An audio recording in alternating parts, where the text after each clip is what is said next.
One man, one day, set out to make the Redragon Anubis a better low-profile RGB gaming keyboard. But things turned for the worst really quickly, and the Redragon K617 Fizz came to the rescue. Okay, I'm gonna stop being stupid and pretending like I actually know how to make an interesting intro. Let's take a look at the flaws of the Redragon Red Switches and see if we can possibly make this a better gaming keyboard. Let's take a closer look.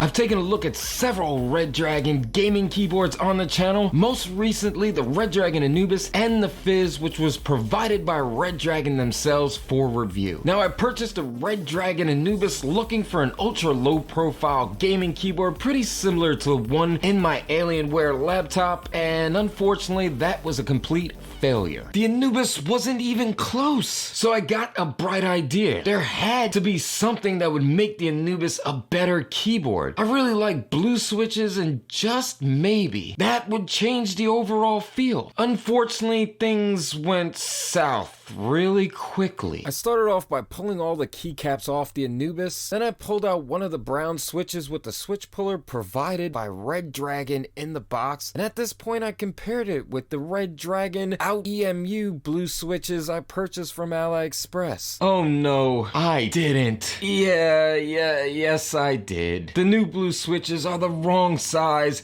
and the pin placement is all wrong. Oh, come on.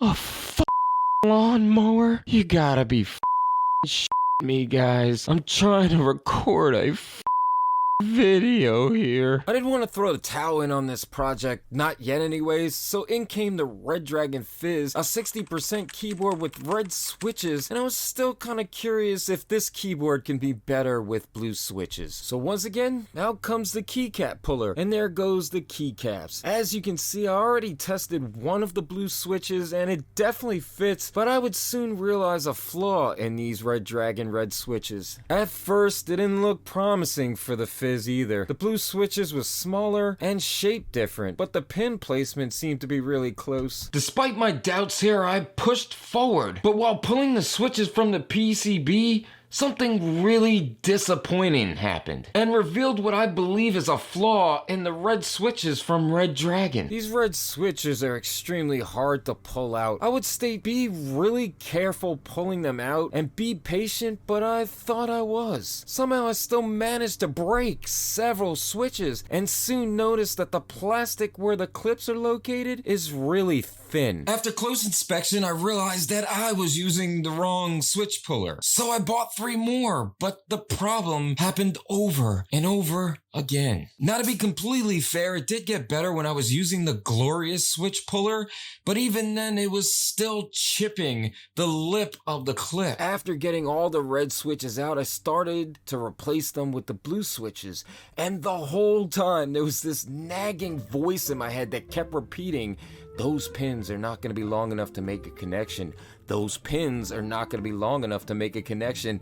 Those pins are not going to be long enough to make a connection." And at that point, this whole project would have been a complete failure. Okay, so the blue switches are in. Now let's put all the keycaps back and experience the all-new Fizz. The blue switches sound amazing, and at least for me, it's more of a pleasure to type on. But I found some issues. The keycaps hit the housing of the keyboard faster because the blue switches are much lower than the reds, and the second thing that I noticed was that some of the keys weren't registering.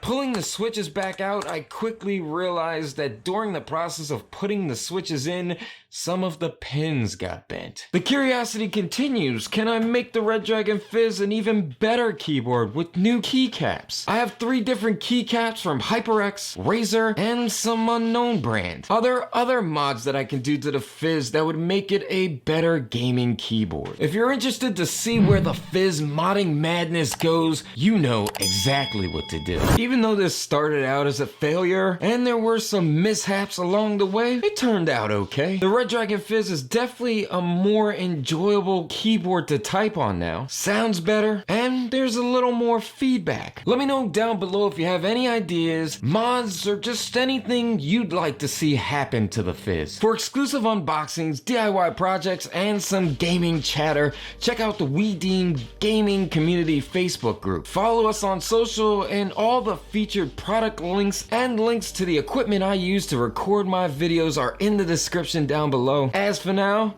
I'll see you in the next one. Hey guys, instead of staring at my ugly mug, why don't you go ahead and check out one of our other videos?